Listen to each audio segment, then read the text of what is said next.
We all set? Good evening. Welcome to the June 7th Village Board regular meeting. This meeting is called to order. We'll begin with the pledge. Pledge allegiance to the flag of the United States of America, Republic, God.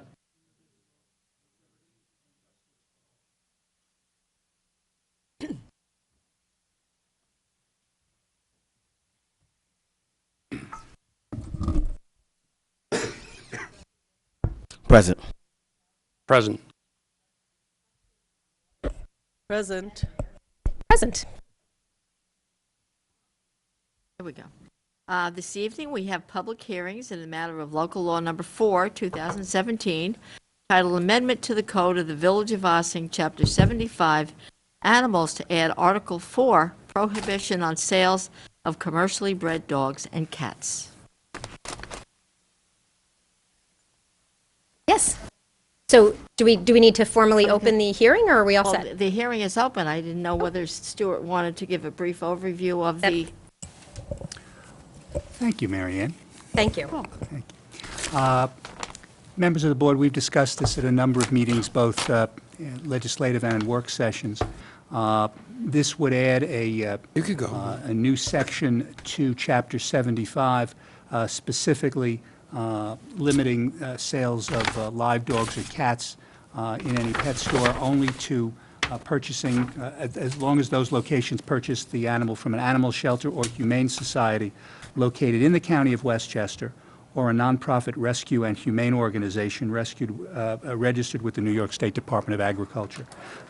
We don't have any such entities in the village at this point, but the issue was raised by a number of citizens. We checked out the various ordinances that exist in many of the municipalities surrounding Ossining and have taken what we think are the best portions of those various ordinances and crafted this addition to Chapter 75. Thank you. If there's anyone who would like to comment, please join us at the microphone. And if you would tell us your name and your address. Karen Miller, 209 Willow Drive in Briarcliff Manor. Well, I've been here before. Yes, You all welcome. know kind of where I stand on this. I think it's great that this is being brought forth. Just as a little side note, Sacramento just did this as well. And now, so that means that there's 214 other U.S. cities who have enacted this law. And not only did Sacramento do it, but a similar bill was passed to the Assembly Appropriations Committee in California and is headed to the Assembly for that would make the entire state of California under this law. So, you know, we just want to stop puppy mills as best as we can, and this is kind of the best way to do it. That's about it. Thank you. Thank you very much for bringing it to our attention and advocating for it. Is there anyone else who's come to address the board on this issue? Not seeing any, may I have a motion to close this public hearing? So moved. Second. On the board. Madam Clerk. All those in favor? Aye. Opposed? Well, is this a voice vote? Because it's a law? No, No, because we're just closing the hearing, I'm Public sorry. hea- yes. I guess that actually is my Well, we next question. legislated. Do we need to hold off, or I think we've kind of discussed this quite a bit. Can we move to pass the law at some point during our legislative session tonight? We could do it during Continuing continuing business? business if the board wanted to. Certainly, we could do that. All right, we'll see if there's a motion. I imagine it won't be controversial. Okay, our next public hearing is entitled Amendment to the Charter of the Village of Ossing, Article 2, Section C2-8, and that's local law number 5. Mayor, local law number 5 is a change to the charter dealing specifically with the term of the Corporation Council to put it in line with what is the village manager's term to serve at the pleasure of the Board of Trustees. So it's a minor amendment to the charter, and it simply would now read that the village manager and the Corporation Council shall serve at the pleasure of the Board of Trustees, rather than the previous distinction between the village manager and Corporation Council. Thank you very much. Is there anyone who would like to comment on this proposed law? Not seeing anyone, may I have a motion to close this public hearing? So moved. Second. On the board? Madam Clerk? All those in favor? Aye. Opposed?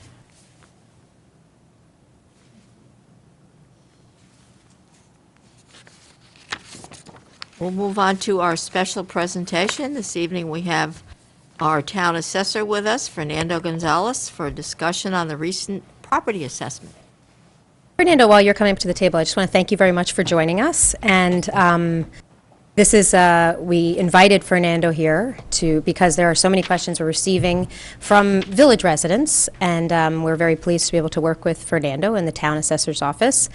For folks who don't follow along with village and town offices as closely as some of us who work with each other every day, the village does not have an assessing office as of 1980. Something, 89, thank you. So since we have no assessing office, the town takes care of this for everyone in the village of Ossining, and the village of Briarcliff has the same arrangement. They do not have an assessing office either. So Fernando's the guy for everyone in the entire town of Ossining. Thank you very much. And many of us received letters, or I guess everyone received a letter. It just said something different depending on what neighborhood we were in, and it prompted a lot of questions. We feel like we've talked about assessments, property assessments, so much in recent years, and there's still always more to learn. So thank you for coming tonight. We solicited questions from the community, and Fernando provided a very similar presentation at the town board meeting last night. If you haven't gotten a chance to watch that, you can tune into that if all of your questions are not answered today, though I think Fernando's probably going to do his best to address all the questions that he's received from folks in the town and the village. We've passed along some questions we received by emails from community members. And if you have questions going forward, I know that Fernando and his office are very accessible. They're on the 3rd floor of 16 Croton Avenue. And I don't have his phone number in front of me, but I'm sure he can provide it to you if you want to give him a call directly. All right. Thank you. I can keep tap dancing. So, some of this material that you're handing out to us, Fernando, is there some place where folks will be able to access this online? I heard last night the town supervisor commenting that there would be coming out soon a resource online, sort of a go-to place for folks that if they have questions, that they can seek out on the town website through your office answers to a lot of the most common questions related to assessments and taxes, and particularly this reassessment this year. So I imagine some of the material you're sharing with us now will be available on the town website in the near future.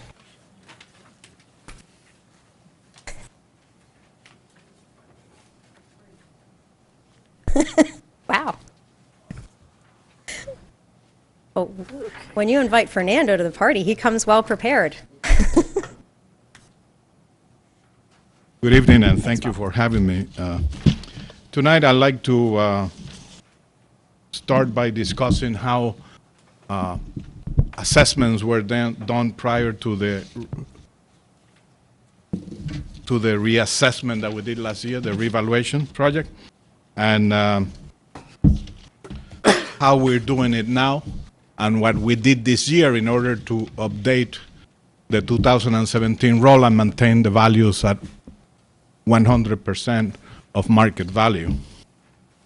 The first portion, the first package that I gave you, the page number 1, I'd like to bring to your attention this equalization rate history. This was the vehicle utilized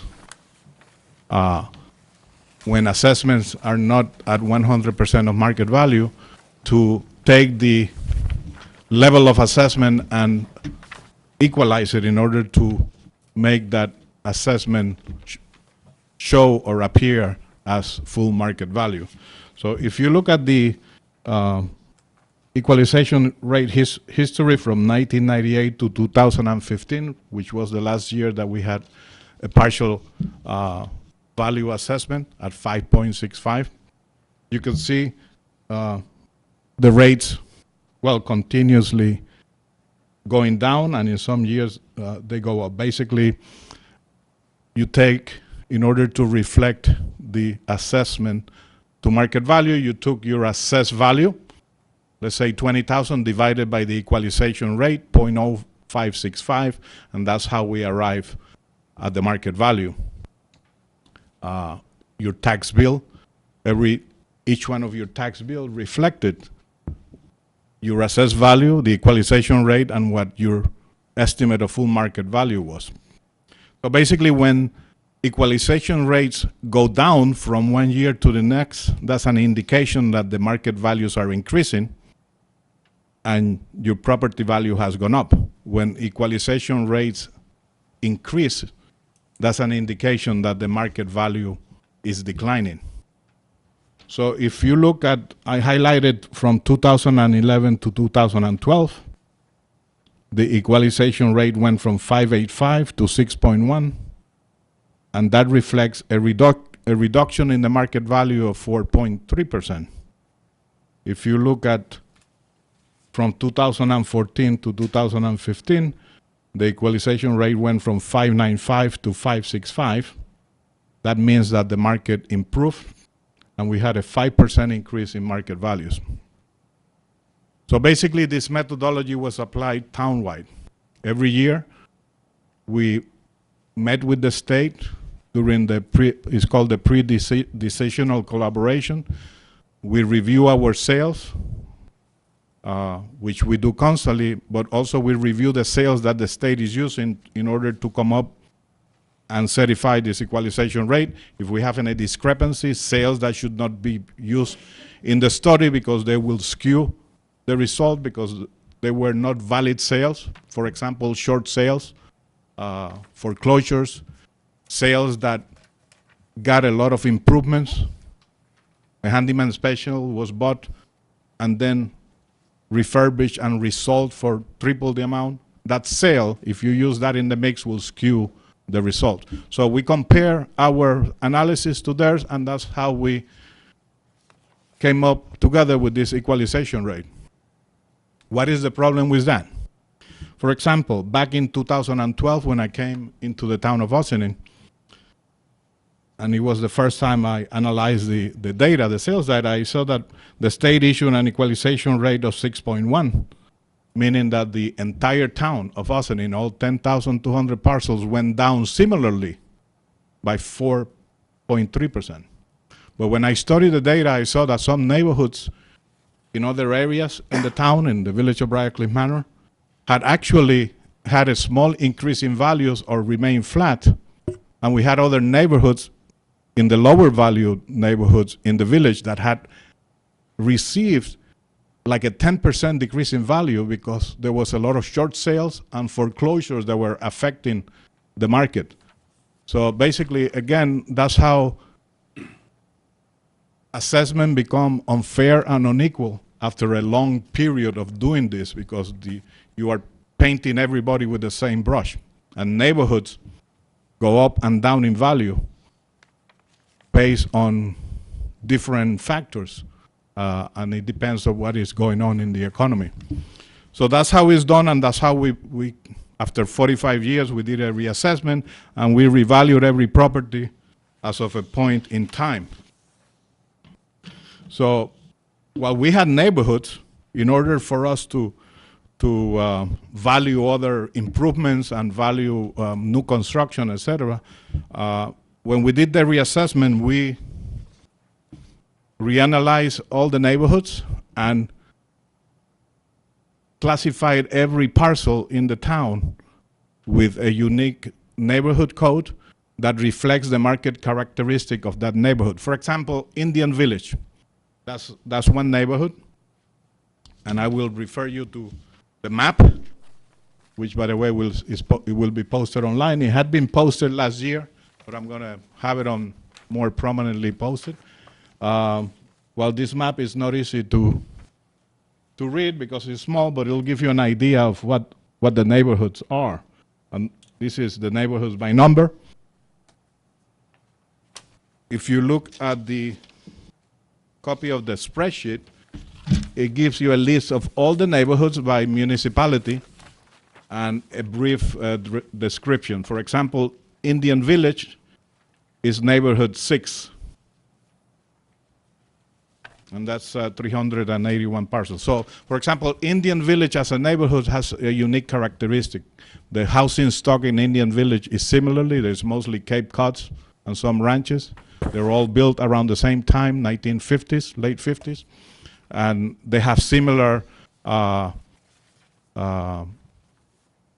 market reactions where one house will be a plausible alternative to the other house. Another distinctive neighborhood, for example, that we have here, if you look at the Hollow, which is neighborhood 2, 543 properties. All the housing stock there was built around the same age, around the same time, turn of the century. They have the same marketing characteristic, some single family mixed in with small multifamily, bordered by the main thoroughfare and of course the waterfront on the west side. So basically each neighborhood has characteristics that are unique. Another area would be the south side, which is neighborhood 1. And then on this same sheet, you can see the percentage of increase that was applied this year to those neighborhoods. That the one that do not show a factor, it means that we did not apply any increase because the analysis show that there was no market value increase for this 2017 roll. By the way, the 2017 roll, the valuation date is July 1st, 2016. So basically, at the end of May, by law, we have to get the notices out within the first few days of June so that the residents have time to file a grievance, but we did send the notices out earlier, right after the Memorial Day holiday.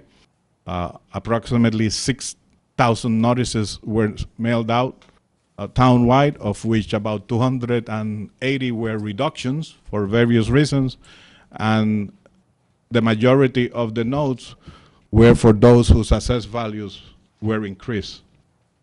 The note, which a copy is included on the package, basically states the date of grievance day. It states the last year assessment and this year assessment and what the assessment change is. On average, the average increase is 2%. Some neighborhoods went up 1% and others went up higher, 15% in Brackley Manor, one neighborhood, as you can see on the spreadsheet. On average, the increase was 2%. So if the entire pie is increased by 2%, if you have less than a 2% increase and everything else remains the same, such as the levy and other revenues, then you should not see an increase in taxes. What the note is indicating is an increase in assessed value, not an increase in taxes. To repeat, grievance day is June 20th, and we encourage any resident, any property owner that believes that the assessed value is excessive to file a grievance and attach to it proof of what you think the value should be. The intent is to find out of any conditions that may exist that does not justify the value or the assessment that we have placed on that property.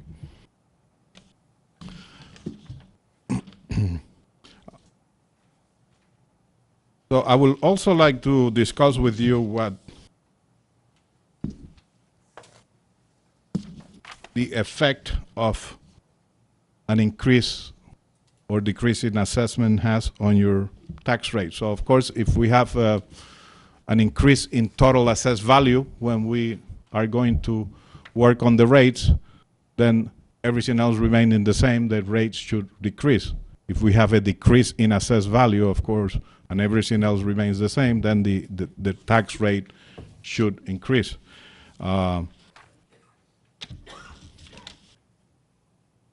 Also included on the package is a current estimate of tax rate, and the reason this is an estimate because the school tax bill has not been determined yet. But this is what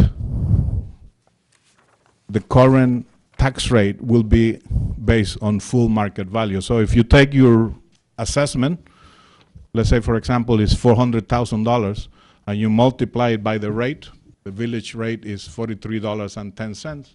You take 400 times 43.10, that should give you an indication of what your total tax bill will be. Of course, that would not include exemptions that you may be eligible for. But that will give you an estimate. If you took the increase, for example, the $6,000 increase in market value, assuming that everything else remained the same, the rates remain the same, and you multiply it by 6 times the $43, that would give you an indication what the increase could be. It's very important to notice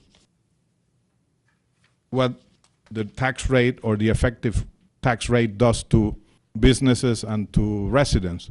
Basically, the effective tax rate, as published by the Westchester County Tax Commission every year on their annual report, indicates and compares effective tax rates by municipalities. If you look at and this one is very small, hard to read, I wanted to bring to your attention that the effective tax rate of the village of Ossining is 4.167, and this was based on the 2016 Westchester Tax Commission report, and it compares the effective tax rates of municipalities. And as you can see, the village of Ossining there's only 3 other municipalities that have a higher tax rate, effective tax rate, than the village of Ossining. One is Mount Vernon, Irvington, and Arsley. Now, why do I bring that to your attention? Of course, because people think taxes when they're going to purchase a home, and they say, well, I'm going to pay $400,000 for this home, but my taxes are $17,000 combined, and then they will compare that to other neighborhoods in other jurisdictions where they could go. While individuals continue to move here, and the market is strong because people can still get a bigger house in Ossining for a lower value. However, when they look at the taxes, they will compare the taxes that they have to pay here with what they have to pay in other communities. So they will pay a lower taxes somewhere, but they will not get as bigger home or vice versa, depending on what their choice. Now, when you look at effective tax rate, what does it do to businesses? Of course, an investor looking to invest $1 million on an apartment building in the village of Ossining versus another village that has a lower effective tax rate, the investor sees that the profit margin would be less here if the effective tax rate is higher. And of course, if the effective tax rate is higher, then the value of that commercial investment is going to be lower. And that is the importance of the effective tax rate.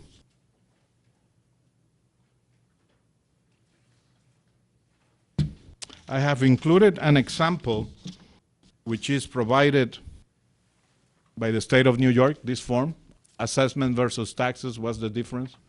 Your assessment, the first example is your assessment could increase and your tax bill could decrease. The second example, your assessment could increase and your tax bill could stay the same. And the last example, your assessment could decrease and your tax bill could increase. And this is using hypothetical rounded number, it's easier to understand. But I have also provided you real-life example utilizing the most recent rates in the village of Ossining, which is this blue sheet. This example is from an email from a resident yesterday afternoon from the village of Ossining, in which the lady's assessment last year was $353,600. And this year it went up by 2% to $360,700. Last year, the total village value was 2,008,310,352. The tax levy was 21,788,528, and as a result, the tax rate was 10.85%. And when you multiply that by the assessed value, the property tax bill was 3,836. Now this year, the assessment went up 2% to 360,700. The total village value, by the way, went up so far, and this is of course very preliminary and estimated, to 2,033,248,217. Assuming that the tax levy remains the same, the tax rate will decrease to $10.72 per thousand, and the property tax bill will be $3,865, or an increase of $29, which is less than 1/10 of 1%. The following example, which you can follow along, I won't bore you with me reading all of these numbers to you. Assuming that the next budget requires a $300,000 decrease, the effective tax rate will go down by 10.57, and that same property will then see a decrease in taxes of $24. And the last example, assuming that the budget requires an increase in the tax levy of $300,000, the net effect would be a tax rate of 10.86, that property's tax bill would go up by $82. Now, these are live examples based on data as we know now. The total assessed value is very preliminary. This tentative assessment roll will be subject to the Board of Assessment review decreases on those that file. It will be subject to the SCAR reductions through the court and any Article 7 commercial property cases, certiorari. So, but again, this is a real life example of what happens and the effect of assessment has on the tax rate. The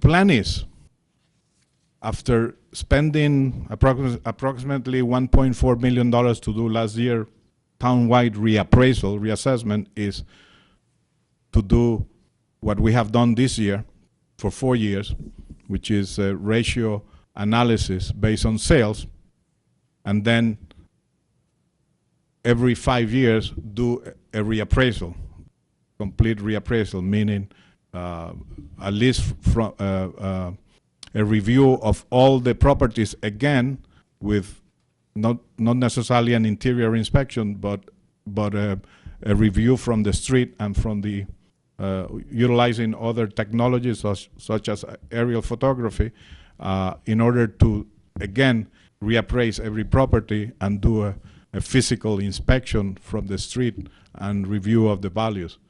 This is considered best practices by the International Assessing Officers Association and by the state of New York. This is the recommended methodology, and best practices to maintain values at 100% and reflecting the market value. Again, as you all know, the real estate market last year and this year has been improving on residential properties on some neighborhoods, not all neighborhoods. And not only is it a requirement to maintain the roll, the physical inventory of the roll, which means getting all the data from building permits, new construction, demolition, fire damage, etc., as well as sales, in order to be able to apply the correct valuation on every property. I have also given you other information regarding reassessments, and I would like to bring to your attention on the second page an analogy. If the total amount of taxes collected is a pie The size of the pie is determined by city councils, town boards, school boards, and county legislature. The assessor doesn't impact the size of the pie. He or she just ensures the pie is cut up fairly, that taxes are fairly distributed based on current market values. You may ask on that spreadsheet regarding the increases to the previous neighborhood. There are a lot of commercial neighborhoods. Many our condominiums are commercial properties because they are assessed based on the income approach. So a lot of these neighborhoods are condominium neighborhoods. There was no major increase or decrease on the commercial properties. The commercial properties are handled individually based on their income and expenses. The real estate sector that has been doing pretty good in the last few years has been the rental market. There was no need to adjust the values on the rentals, which is 4 families and up. The rental market in Ossining, we did not measure an increase in the asking rents or the rents. There is still some new projects that are being absorbed into the marketplace, which still have vacancies. Some of those larger projects, like the Harbor Square, that publish a certain rent, asking rent on their website, but you will see that they will negotiate and provide incentives to future tenants, like 2 months free, etc., in order to get those apartments rented. There is still vacant apartments on the building on 145, 147 Main Street that was completed last year. Fortunately, I see that the commercial storefronts have been rented, at least 1 or 2 of them. As far as the retail sector, you see a shift from Croton Avenue to Main Street, but we haven't seen an increase in the rents paid per square foot on retail space. So there was no adjustment to the rental, to the commercial properties or the condos, or the condo values, and that's what is reflected here on the neighborhood increases.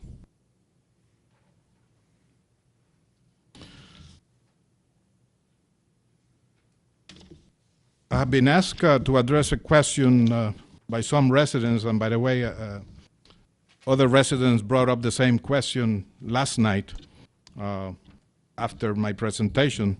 Outside, we were talking for a while, and basically, a resident asked, how come I pay a certain rate, tax rate, for example, the current village rate is 1085, 1082, and the 8-unit apartment building that has 8 kitchens, 8 bathrooms, garbage from 8 families, services provided to 8 families, how come they pay the same rate? Basically, it is the law of the land. The apartment buildings are assessed and valued based on their income, and their income will reflect the value of that investment by applying a cap rate, which is basically what the investor wants in return for that investment. So it is the law. There is no provision in the current system to have a differentiation on what they pay. Is ad valorem. Taxes are based on value, on assessed value. And with that, I will take your questions. Yeah, just to follow up on what you just said, that you're basically saying that the actual rate that, let's say for village tax, that rate is the same for either commercial or residential in terms of the rate? That is correct, yes. Okay, and the valuation for residential housing and through the assessment process that you did was, as I understand it, was based on obviously the sale of properties of a similar type?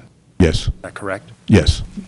But that the valuation of the commercial properties is based on a profit and loss statement that's obviously reviewed by you and and looked at. That's how you create the actual valuation. Yes. So anecdotally, I guess I would just say that, based on what you're saying there,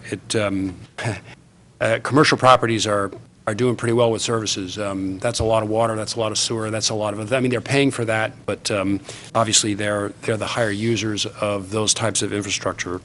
I guess I got a pretty good understanding of what the process was that created what is now what we would consider a fair valuation, as opposed to the inequities that existed before, prior to the reval. And my understanding is that you've broken everything down into these individual neighborhoods, and you've done comparisons of similar properties across the neighborhoods. Yes. When I look at the spreadsheet, it's got the Village of Ossining, the Village of Briarcliff, and the town outside of the village. There, you can see some of the areas have a factor of 1.03 or 4. Obviously, that indicates the percentage difference in valuation for that particular area. Correct? Yes. So there are some of them that are absent of any factors. Does that mean that there was no change? Correct. Okay. Basically, the 1.04 is an increase on the final roll, the 2016 roll. That factor was applied, where it shows a 1.03, and of course, is a 3% increase from last year's final roll.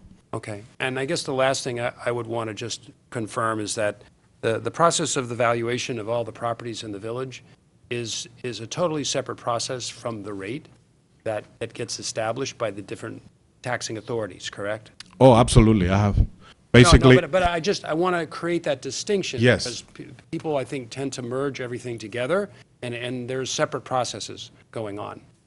This past year, we did not, we were flat, okay, Yes. in terms of the rate that people are paying per thousand.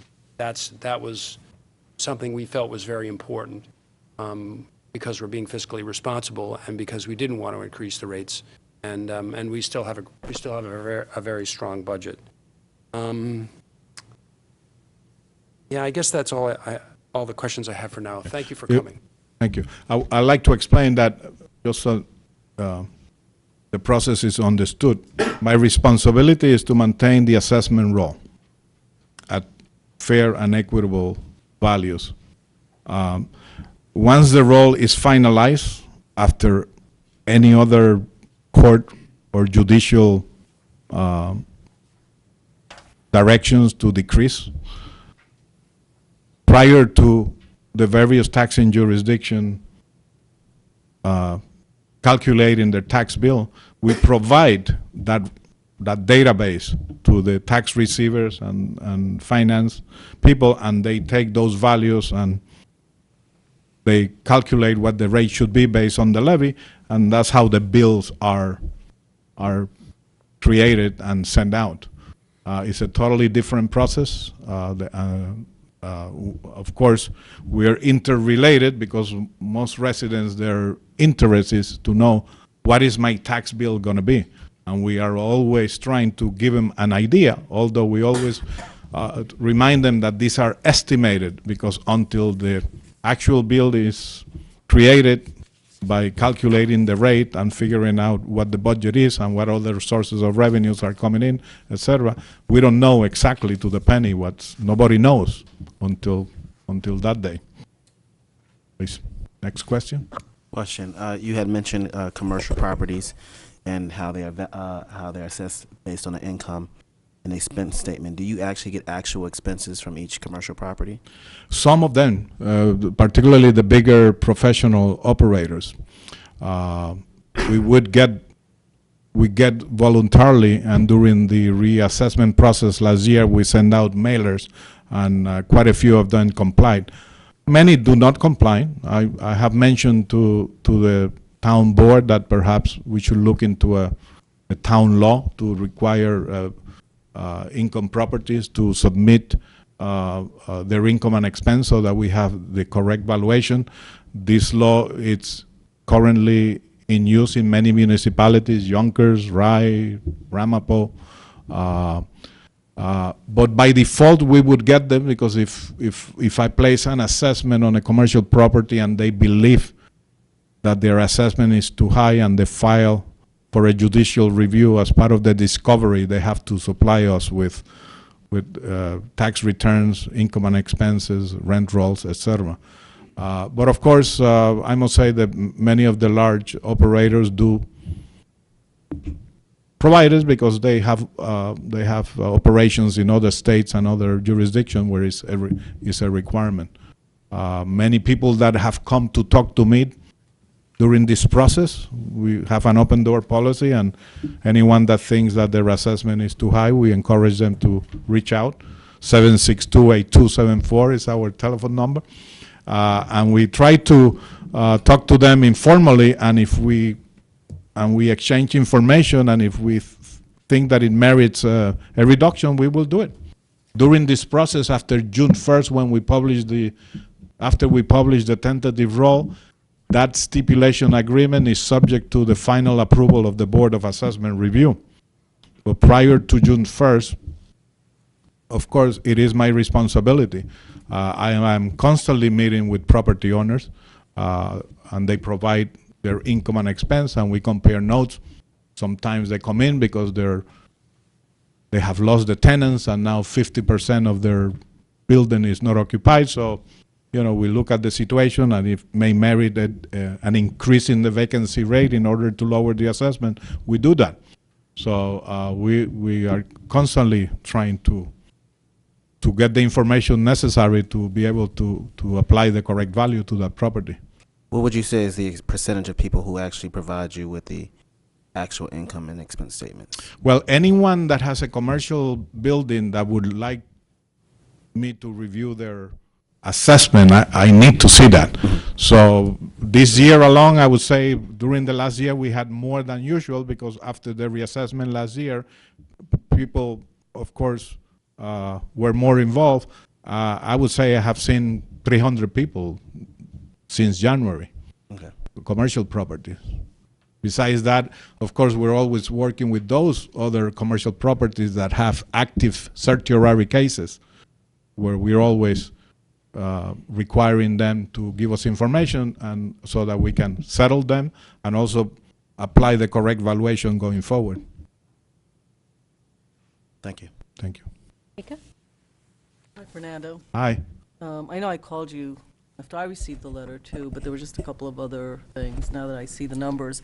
So that pie that you talk about sounds elastic because obviously you don't determine it, but within that pie, what percentage of the taxes are paid for by the real property owners? And what percentage by, I guess condos are just a part of the bigger... You mean by residential property owners, 1, 2, and 3 families? Yes. Okay. The breakdown is about 75% of the taxes. 65% is paid by the 1, 2, 3 family owner. Okay. About 15% by the condos, and the rest by the commercial property owner. Now, this is townwide. There could be a few point difference within the village because there's more commercial properties in the village, but also the village does have the largest amount of condos of all 3 jurisdictions. Basically, the condominium assessment, which are based on income as if they were apartment rentals, it's about 15% of the pie. Okay. And so rentals fall into commercial? Commercial, yes. And that's 65, 15. So you said that's less than 15, that's 10. Nope. No, So it's 65, 15. 65, and then there's another 35% with, let's say, 5% being vacant land. So what percent is the commercial? 15%, I would say. And 5% is like Vacant land, other. yes. If you look at the totals here, on this part, which I did not bring to your attention, this is basically an assessor's report, the totals. and the first part is the town general. The second page is the village of Ossining, and then you could see the property class. 100 is agricultural. We don't have any. 200 is residential, non-condo, and then commercial is 400. Vacant land. Now, vacant land, you see a decrease in assessed value because we reviewed the vacant land parcels, and we felt that some of them were too high. Their value was too high. Or there was not the right information where some of these parcels may have been valued last year as if they were buildable lot, but many of the residents came forward saying, well, this is not a buildable lot, I do not meet the requirements, or I have external obsolescence, or I have a right-of-way or an easement, and we adjusted many of those this year, and that's why you see the decrease in that. But I'll also bring to your attention, for example, residential, the total increase is 10,871,000. If you look down on the lower part, you'll see an increase in total taxable value, which would be both residential, commercial, of 14,493,000. You'll see roll section 5 special franchises, which is your cable, an increase of 6,844,000. And then in the wholly exempt category, you see a decrease of 37 million. What's the wholly exempt?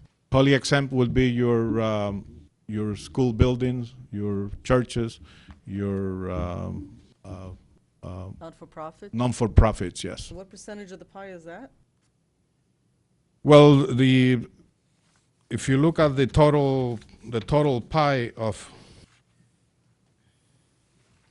it's a small, I would say about 3.5%, where the wholly exempt, I'm sorry, no. No, it can't be that high. Wholly exempt is 109 million on a total of 1,055,000,000, so you're talking about a 10%. Now, Is that 10% On the of Holly- the town on- of Ossining, or just, is that the town of Ossining or the village of Ossining, that 10%? oh, I'm sorry, I'm sorry, I'm reading the town outside. Yeah. 554289. Sorry about that. Basically, we review the values, just so that you know, why is that? We review the values on Mary Knoll, brothers and sisters. They asked us to review the values, and they were overassessed. And how we determined that, because recently we had the sale of the Pace campus for half of what we had it assessed. And we had the sale of one of the Mary Knoll facilities to Brittany, to Bethany, right. Bethany, I'm sorry, for, again, about half. So those two sales provided with a basis to show that those properties values were excessive. While they do not pay taxes, they are subject to some of the special district charges. If we look at the village of Ossining, the 200 class residential, which is your 1, 2, 3 family, 280s, multiple buildings in one lot, so an increase of 17 million approximately. On the commercial, we saw an increase of 23 million, mostly from new construction, new projects that were valued. If you look down on the lower part, you'll see a taxable increase of 15 million. That would be all of your taxable properties, whether they're commercial or residential. Roll section 1 is taxable. And then you see a special franchise increase of 5 million. And a small increase on the utilities and non-ceiling railroads. Again, all these totals are subject to change after the Board of Assessment review process and any other judicial review that we may enter during the small claims process. So I just wanted to make it a little bit clearer. It says 65% of the assessment or the tax rolls paid by 1, 2, 3 and family. Approximately, yes. Okay. And then you said 15% was paid by condos? Yes. Okay. Commercial and 5.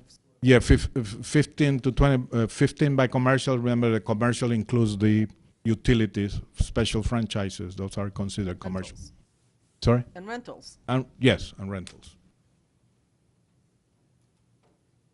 Fernando, as I'm looking at this same page and I'm looking at the wholly exempt number on the village, the total assessed value is 40,596,000, blah, blah, blah. The difference, yes. I'm sorry, thank you. So the total is the 2.4 billion. The total is, of the current roll is 2.4 484 billion. billion, okay. But that's including your wholly exempt. Well, that's my question. Well, 'cause you're the looking wholly at- exempt is quite a big number. Yeah, the wholly exempt is 383 million out of a roll of 2,484,000,000. Tom, help me out. What is that, about 15%? And as we said before, the wholly exempt are not-for-profits. The wholly exempt are not for profit, but also those properties that are under a pilot agreement are reflected on the wholly exempt. What does that mean? So your Harbor Square total value is on the wholly exempt.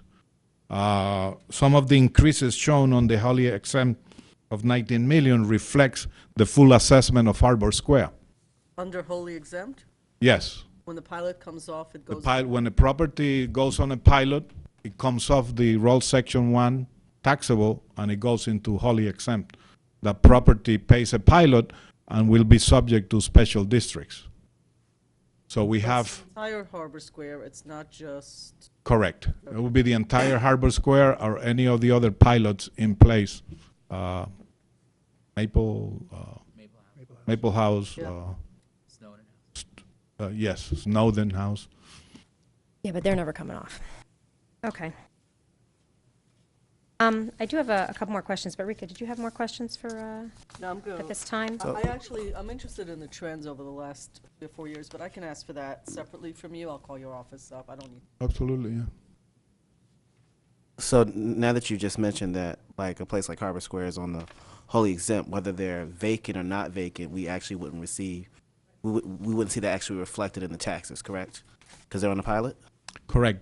Their revenue comes through a different item, a different line on your budget, Right. what they pay. So Asylum. we should explain, they are paying some taxes, but they're paying taxes.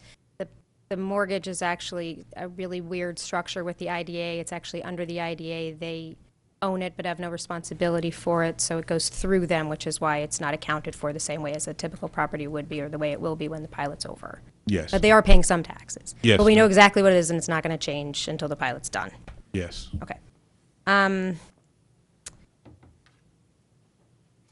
When the 5 years is up and you walk around, we hire the people to come back, it costs like $1.5 million or so No. to do it the first time? It won't cost that much this next time? No, basically to do the reappraisal in 5 years, it'll cost between $40 and $50 a parcel. That's the current estimate. So you're looking around 400 to 500,000. The reassessment that we did last year cost, I think we got a pretty good deal because we formed a consortium and we got good pricing. I think we paid about $130 per parcel. So it costs about 1.4 million. This ratio analysis, this process that we did this year, most of the work we did in-house, which is of course updating the roll, permits, fire damage, new construction, reviewing sales, and then we had Tyler's assistance. My budget for Tyler this year was $15,000. And that basically to do the technological updates within the system in order to apply these factors into the assessed values. And I just want to clarify for anybody watching, that $400,000 or $500,000 is going to be an expense that the town board will determine at the time to be paid for out of the town general fund. But I want to make sure that we have some idea of what to expect just as community members, and that's why you're here, to just help us understand the process. Yes, and also I'd like to make the public aware that we did receive state aid. The state provides aid to municipalities that enter into an agreement to maintain the values at 100% and do a reassessment. I believe last year the guideline said that we were going to get approximately $5 per parcel. We would have been 50,000, but that amount changes. Unfortunately, last year the city of New York did a reassessment, and the budget amount that was for the whole state, of course, we ended up with half of what we were supposed to get. Now, during non-reappraisal year, which is what we did this year, the state does provide a small amount of aid, which we would qualify for. It is considered best practices to do a reappraisal every 5 years, but it's not a requirement. So in 5 years, we will revisit, maybe with technological advances. Of course, we were always looking to get the best deal, and hopefully the aerial photography that we have available from the county will be kept up to date, so we can use that for verification purpose. That's a whole other issue with the county, but that's how it is done. I would say that quite a few municipalities in the state of New York are on full market value assessment. Of course, it is not prevalent here in Westchester County. We are one of the few that is now in, well, now, of course, Greenberg, like us, and North Salem did a reassessment last year as well. I do just want to, because you talked a bit about the effective tax rate, and it's pretty fascinating to see the overall effective tax rate, and the fact that Ossing's effective tax rate is most similar to Mount Vernon, Irvington, and Ardsley, which none of those municipalities would ever be in a basket together for any other reason. So I just want, if you could make it more clear for people that that doesn't mean that it's more or less expensive to own a home in one of those communities necessarily, because my 1,500 square foot house with a tiny front yard and a tiny backyard and a detached garage is assessed at whatever it is. Let's say it's $350,000 in the village of Ossining. That same house, possibly even in the Ossining School District, but in the village of Briarcliff, might cost $450,000. So even if the effective tax rate is lower, my tax bill may be higher. Yeah, basically the effective tax rate compares the value, the assessed value of the property with the taxes paid. So if you look at the tax rate, the consolidated tax rate sheet, you can see a difference between the combined Ossining Village tax rate of $43.10 with the Briarcliff Manor combined of $32.48. Well, let's look at Briarcliff Manor Ossining School, which is $37.32. So there is a $5, I may say, difference if you compare it to Briarcliff Manor Ossining School, and approximately a $10, $11 difference if you compare it to Briarcliff Manor, Briarcliff School. And the reason for that, as we all know, the property values in Briarcliff Manor are much higher. The average residential assessment in Briarcliff Manor is, I think, $770 approximately, and in the village of Ossining is about $330. So, of course, when people are looking to buy a house, they look at the size house that they need, and while they can get a bigger house for the money in Ossining, the taxes may be a little higher than if they went, for example, to Tarrytown, where the same house will cost probably $100,000 more, and the taxes are going to be a little bit less. So it's But don't overstate Tarrytown. It's Okay. still over 4 for an effective tax rate. So, but basically that is the comparison, and of course everybody's worry about the taxes paid is because it impacts your monthly budget and your monthly payment. However, I always remind everybody that one of the things that is deductible on your tax return is the taxes so far. So oh goodness, don't throw that out there. Ossining, you know, basically taxes reflect the services. Ossining is a great place to live, beautiful village by the waterfront, transportation, a lot of things are happening, attracts a lot of people, and as you can see, it continues to attract a lot of people from other high-price areas in the county as well as from New York City, and that's why we see the market trends going up. We see neighborhoods going up, not all the neighborhoods, but many of the neighborhoods are going up. The trend is that is continue. Of course, I will remind the public that if and when the markets go down and we read a decrease in market value, we will be doing the opposite, lowering the assessment. Okay, so on this, that basically positive note, are we able to say thank you very much to Tax Assessor Gonzalez? And I do just want to clarify, folks have until what date to reach out to your office if they have questions about this, their most recent letters? Grievance day is June 20th. Okay. If you are going to file a grievance, you have to file it by June 20th. If you would like to speak to us and you have proof of what your value should be, whether it's an appraisal report or a recent market analysis from a realtor, you can give us a call and we will try to set up an appointment and meet with you and discuss your data. But on the very least, if you feel that your assessment is too high, do file a grievance by June 20th. If you do not file a grievance, you miss out on an assessment review. That is a required step of an assessment review. So you can file a grievance even if you don't have the backup information, but you can provide it, ask the board to allow you a week or two to provide it. Okay. And we'll just remind folks, I believe your phone number is 914-762-8764, is that correct? 8274. 8274, okay. Or 762-8393. As you know, we've been having Just give us one problems number. Oh. with the telephone system. Oh, okay. So what's the number people should call you at that won't have a problem? 762-8393. It would be better because 8393? the main line cuts you off. 914-762-8393 to call the assessor's office, and if you are going to grieve your your property assessment, then that would be by June 20th. Well, thank you very much. Thank you. Fernando, really appreciate this in-depth. I am always learning more about your very complicated work that you do for us. Thank you. Thank you. Madam Clerk. We'll move on to mayors and trustees announcements.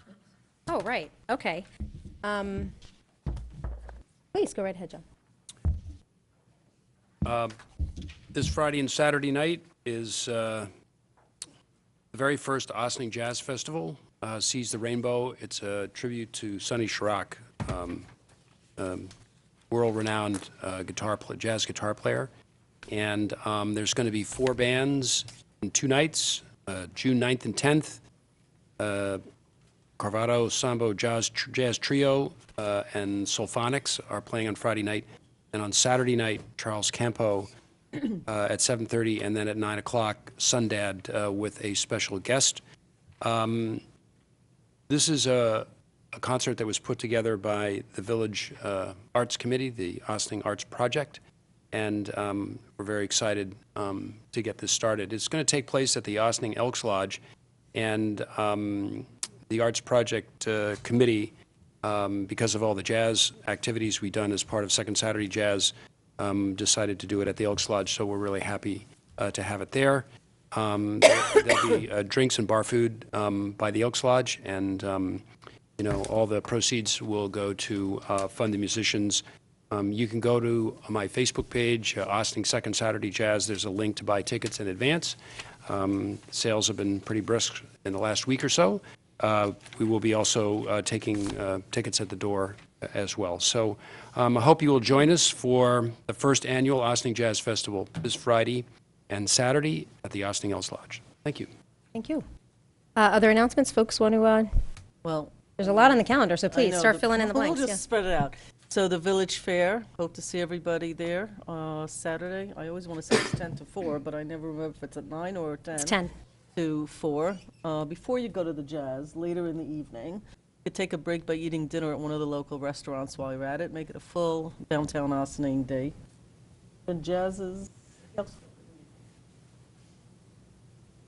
You want to talk about the housing No. presentation? All right, then I'll do it. Okay, so tomorrow, Thursday, there's a lot going on for folks in the Village of Ossining.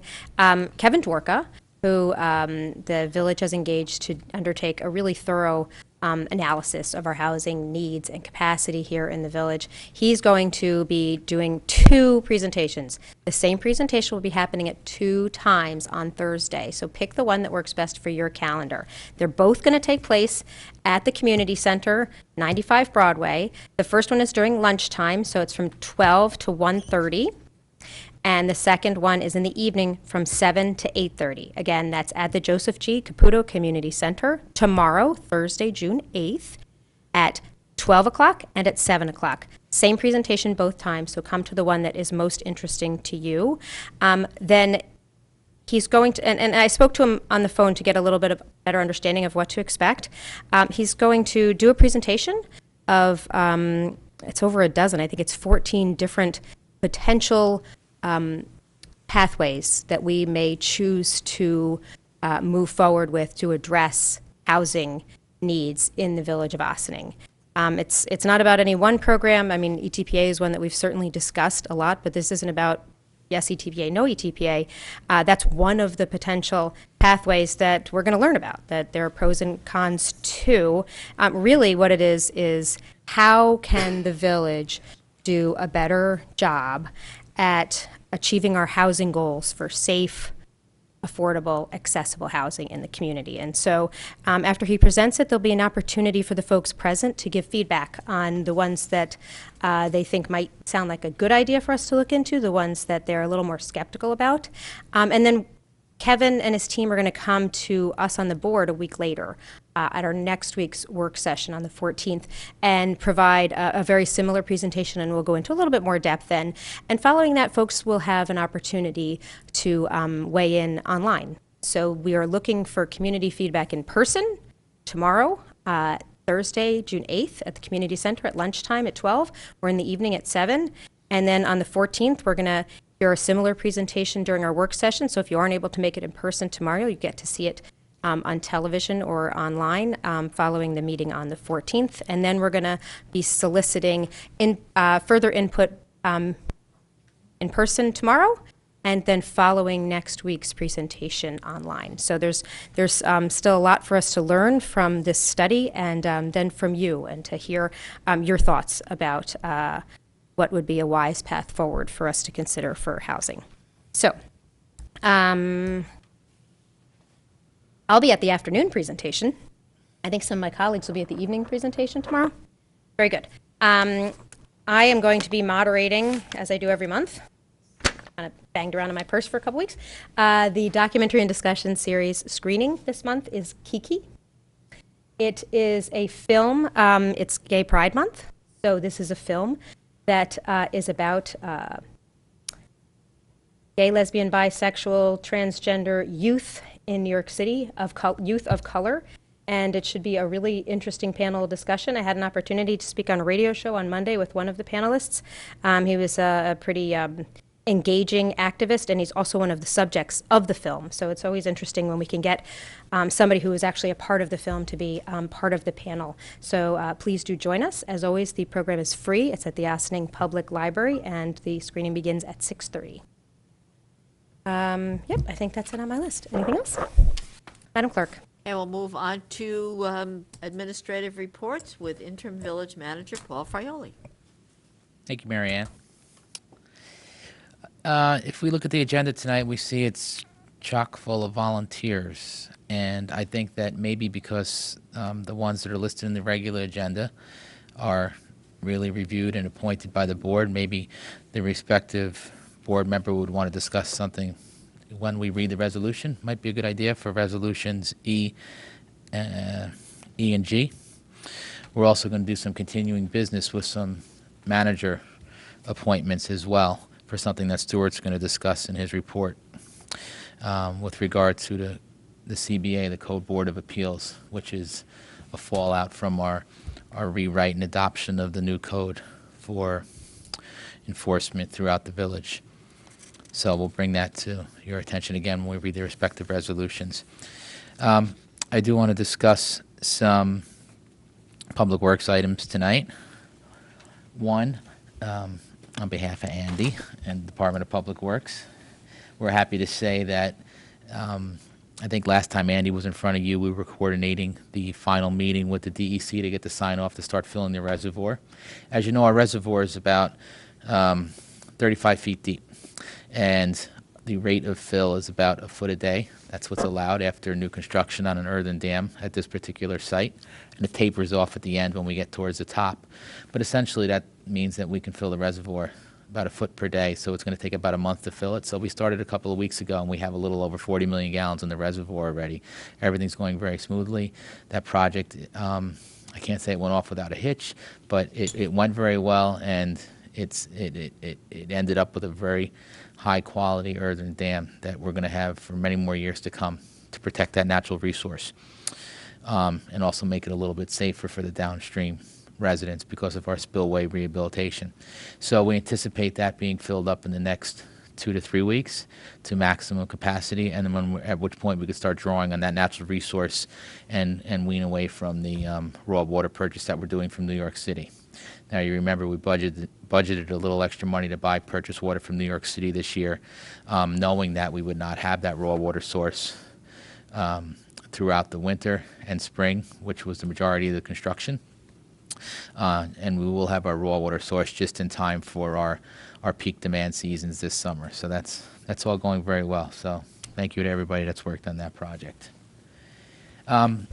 With regard to some road work that you see going on out there, I'm happy to say, which I'm sure most people have noticed if you travel through the Croton Avenue corridor, the lower sections of Croton Avenue were milled and paved by Con Edison subcontractors this past week. And right on the heels of that, they did the striping and the crosswalks to allow for the appropriate parking as soon as they were done. So I'm happy they finally got to that.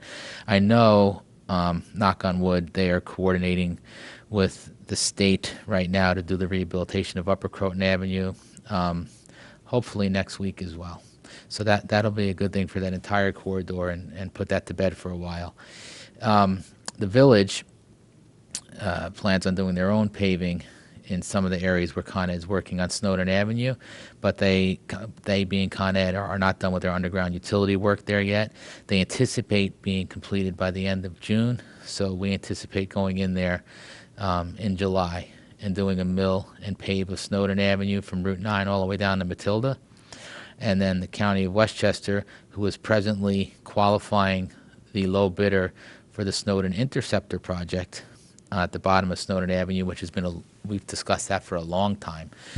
Department of Environmental Facilities has let that project and is qualifying the low bidder now, and they anticipate starting that work, maybe awarding that work towards the end of this year and maybe even starting, but in conjunction with that work, because there's going to be some subsurface disturbance to do that work, they've agreed to repave the entire intersection of Snowden and Water Street all the way up to Matilda. So the village forces will pave from 9 down to Matilda, and then the county will pick up on that when they're completed with their underground work and do from Matilda down through the intersection.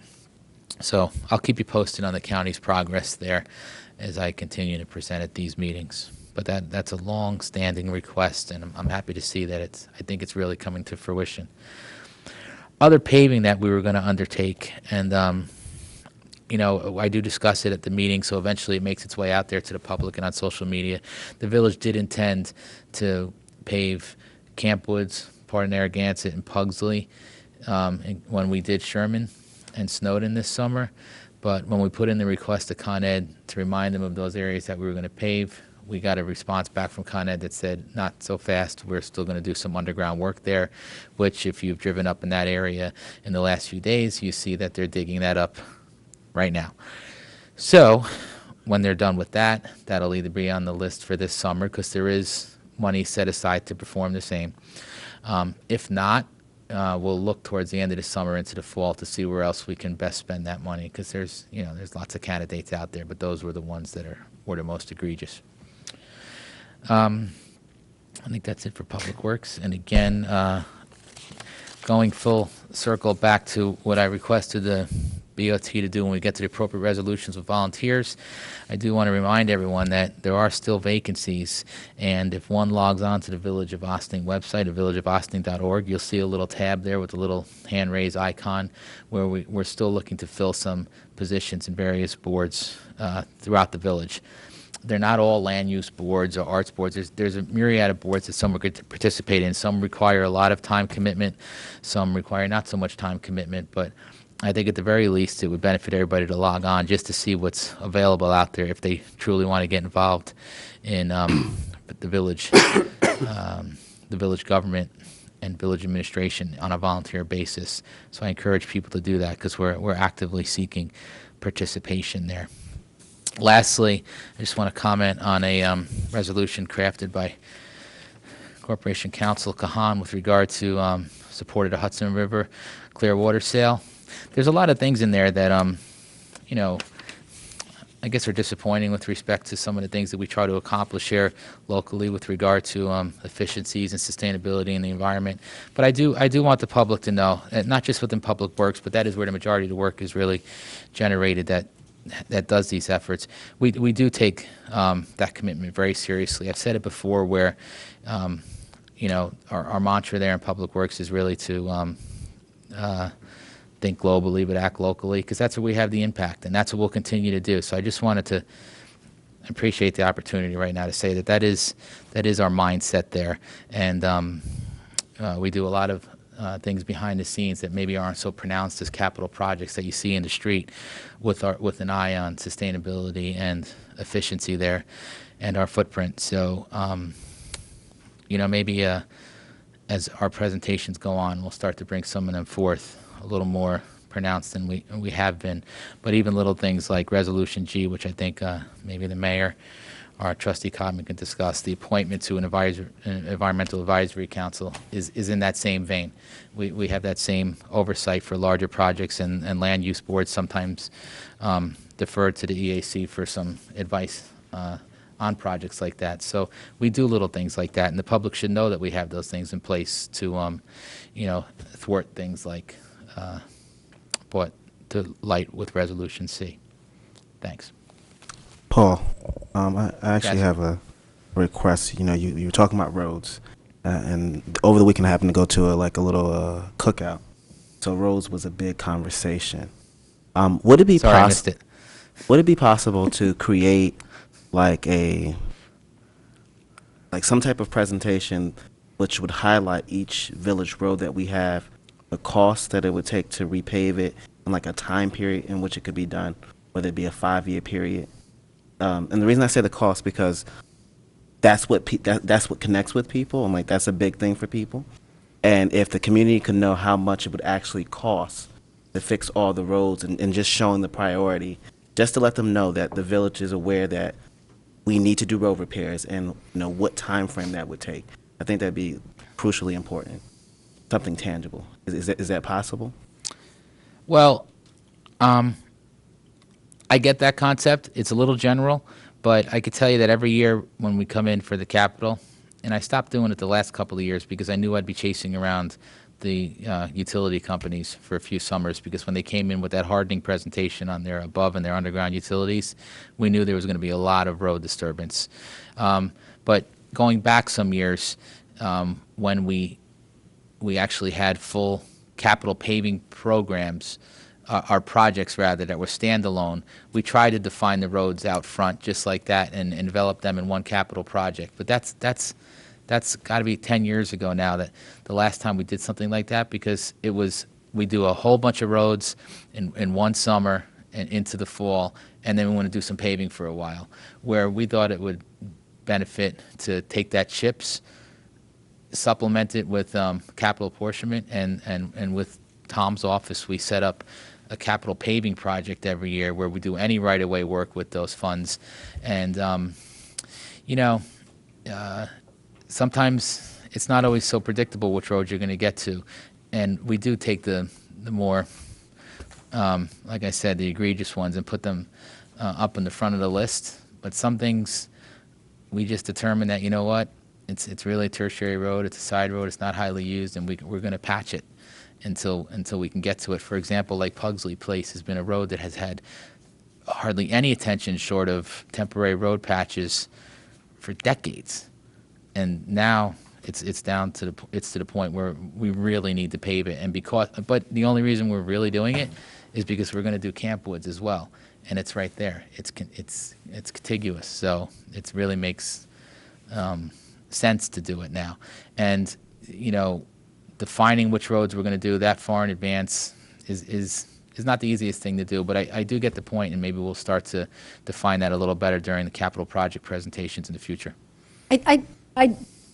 Along those lines, I've always been interested to know, because we do have an idea, we know what roads we paved last year, 2016, and we know how much money from the various sources we spent on the road repairs. Maybe that would be a way for us to sort of wrap our heads around the concept of how much does it cost to pave a road. Now, I realize, some roads are a lot wider than others, some have curb work, some have sidewalk work, so it's not going to be a really finite, predictable number, but there's some sense of, Pine Avenue cost X amount. And I don't know if you can break it up by road, because I realize you did Pine, you did, Meadowbrook, and you did like a handful of other.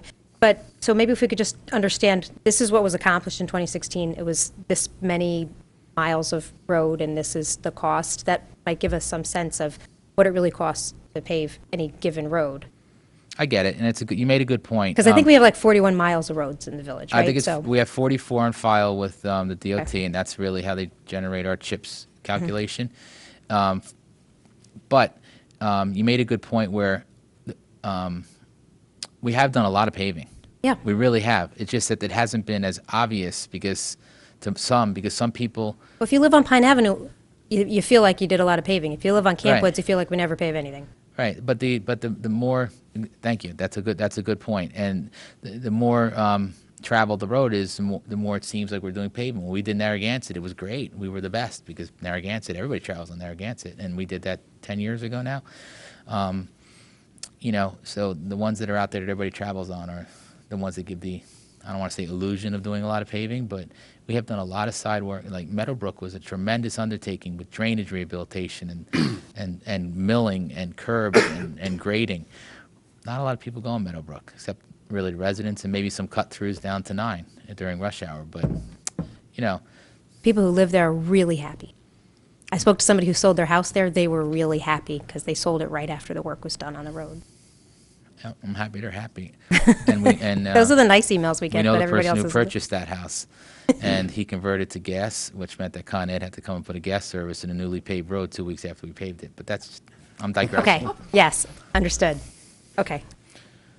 So yes, I will try to develop something like that from a retrospect and going forward during the capital project presentation. Thank you. Thank you. Corporation Counsel Stuart Gahan. Thank you, Mary Ann. Good evening, Mayor, members of the board. As the interim village manager mentioned, we have a number of appointments tonight. I'm most pleased to advise that there are 3 members, or 3, if we want to call them original members, of the Village Code Board of Appeals. They are Diana Lemon, Bob Fritchie, and Laura Carbonaro. It's a 5-member board, so we still have openings on that particular board, but the 3 members do provide us with the quorum that's necessary. We are rewriting our OTRs, orders to remedy, which will in fact include a reference at the bottom advising violators that they have a right to appeal to the Code Board of Appeals, and giving them a section that's there. We're also changing it that we're no longer referring to the person who gets the OTR as a defendant, because it is not yet a court proceeding. They will be referred to as a violator. They may not like that, but it's better than being called a defendant, we think. We've been working closely with the building department on various reviewing OTRs. And one thing I want to go into that is we meet regularly with attorneys or land or property owners who have issues with regard to certain things that might involve the Corporation Counsel and the building department. I've attended a number of those meetings involving a number of parcels within the village of Ossining, and that has, I think, helped to So it's not just a contact with the building department. If they have an issue, they can also come to the Corporation Council to know that the two are working in concert together. We do have tonight, in addition to Resolution C, which is the Clearwater resolution, there's a resolution regarding a setback waiver. What I wanted to just mention briefly with this is that the clerk's office, in concert with Corporation Council, work closely with the applicants for these particular types of licenses and permits. On many occasions, the clerk's office will send someone up to see me who may have questions with regard to the particular permits and what is necessary, what's the paperwork required. And we work with those individuals to try to help them get to the point so that they can get the permits all taken care of, so they can then get the building department inspection, and they can get the police department checks and everything that has to get done. But there is some paperwork. Sometimes there's language issues that we have to just get across in terms of what's needed. But if folks have questions on that, and they can't, and if the clerk's office is not available, they can certainly get in touch with the Corporation Counsel's office, and we're there happy to help. With regard to the particular resolution that's on before the board tonight, just so it's clear to the board, it's a conditional approval in the sense that the setback waiver will only be granted if if after all the inspections, the sidewalk permit is actually granted. So what the board is doing is something that it's done at that same location in the past, is granting the setback waiver, and we're going from there. But as I just want to emphasize again, the Code Board of Appeals is basically going to be up and running. I hope to have a meeting with the three members who will be appointed probably next week, so they can start drafting their own procedures, and we can, start getting that going, because it will impact any OTR that's written with regard to the new code provisions that we've put in, as well as with regard to the demolition and vacating sections, which is Chapter 95. So that's in place, and I think it's a very positive step forward. Thanks. Thank you. Move on to Police Chief Kevin Sylvester. Good evening. I have nothing to comment on the agenda, so I'll just update you on a few things that have gone on in the police department. It's been a while since we've been here for a board meeting. Over the past 3 weeks since we last met, we've graduated 2 DARE classes, one at Roosevelt School and today at St. Augustine's School. We've had our first coffee with a cop, and we have graduated our most recent new hire from the police academy. So Officer DeCruz has now joined us today. It was actually his first day on patrol after some other in-service training. Going forward, we've got a couple of other events coming up. June 15th, which is a Thursday, we'll have our first session of With a Cop, Cops and Kids events. That's going to be Cops and Kids softball. It's at Nelson Park. I'm not sure what time that is off the top of my head, but it's on our Facebook page, and if you follow all of our social media, all of our events are listed on there. Just to follow up on some of the things you guys talked about, Saturday with the Village Fair and the following Saturday with Portuguese Day, there'll be some traffic issues, things shut down, so follow all of our, you can subscribe to Nixle or all of our social media stuff to know where the road closures will be so that you can avoid traffic. Obviously, we don't want you coming down Main Street in the middle of a street fair. Beyond that, I think that's all we've got. Taser recert going on this week, so always some kind of insert training going on here. Exciting stuff. Thank you. Thank you. You're just keeping us moving right along here. Madam Clerk. We'll move on. Is there any organizational announcement? Not seeing anyone. Do we have anybody who would like to address the board on village board resolutions on this evening's agenda? Not seeing anyone, we'll go right into our resolutions. Resolved, the Board of Trustees of the Village of Ossining hereby approves the minutes of the May 17th, 2017 regular meeting as presented. Do I have a motion? So moved. Second. On the board. Madam Clerk. All those in favor? Aye. Opposed? Resolved, the Board of Trustees of the Village of Ossining hereby approves the voucher detail report dated June 7th, 2017 in the amount of $1,148,376.38. Do I have a motion? So moved. On the board. Yes, please, John. Yeah, I just want to mention the about $714,000 of the disbursements in this voucher detail report are related to capital projects.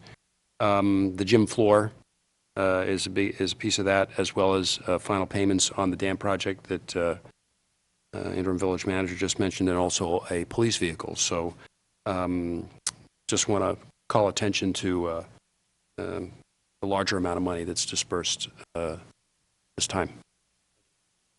Thank you for keeping an eye on that. Madam Clerk? All those in favor? Aye. Opposed?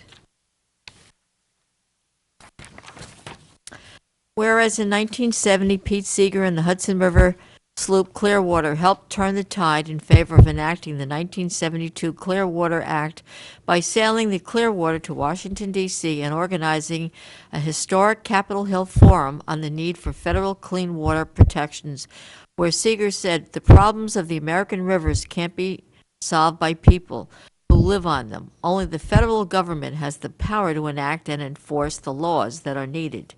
And whereas the Hudson River and many American waterways are much cleaner and safer as a result of the implementation of the Clean Water Act, as well as other state and national environmental protection legislation and regulations, and whereas issues of serious water pollution still plague communities from Flint, Michigan to the city of Newburgh or the city of Hoosick Falls in New York, and whereas a clean, safe, and healthy environment is fundamental for the strong economy, and whereas existing federal clean water protections have recently been rolled back or are coming under threat from many quarters, including using the Congressional Review Act to undo the stream protection rule, which previously protected waterways from surface coal mining pollution, using the EPA rulemaking process to repeal and replace the waters of the United States rules, which extended Clean Water Act protection to 60% of U.S. streams and 20 million acres of wetlands.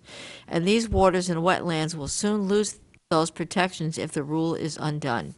Proposed 31% cut to EPA funding, including, among other things, a 45% cut in categorical grants to states for water protection programs, elimination of the $427 million funding of the Great Lake Restoration Initiative and other regional programs, a total estimated cut of $1 billion in the Office of Water Programs.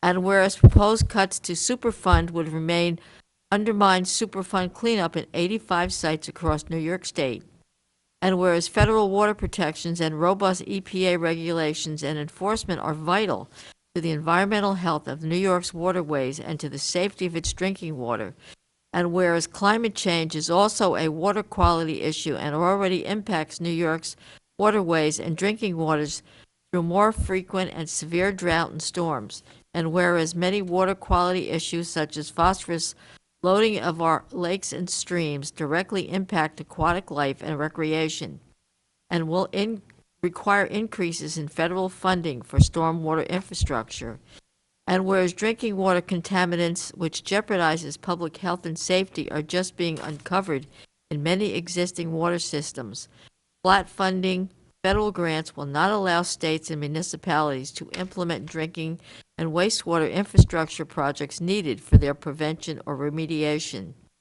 And whereas these issues and threats affect not only all New Yorkers, but all Americans, and whereas the sloop Clearwater will carry to Washington and deliver to federal officials a cargo of concern documenting the broad-based concerns of citizens, public interest groups, and municipal and state officials throughout New York about growing threats to our water and to federal clean water protections and the need for sound, science-based water policy. Now therefore be it resolved that the Village of Ossining hereby registers its deep concern over current rollbacks and threats to federal clean water protection as described above, affirms the need for sound, science-based water policy and for adequate regulations, enforcement, and funding as pressure on water quality and safety continues to mount.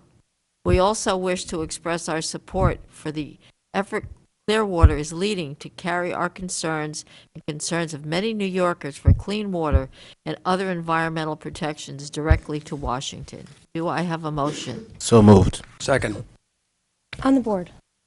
John, please.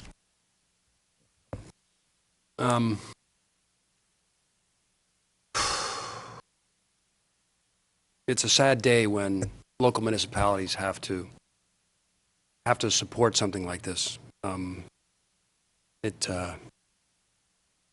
It's just amazing what's happening in the executive branch of our federal government. And this is one step that we can take. It's a symbolic step, but we have to do more. And I don't know. I'm ready to get arrested. That may be shocking to some people, but there is no planet B, friends. And if there's no water, there's no life, and none of us will be here to even talk about it. So I think it's time for all of us to get engaged and get educated and understand that this is an issue that's not just about our country, but it's about our planet. So I am more than happy to support this resolution tonight. Anybody else want to comment? Okay, I do have, thank you, John, for that.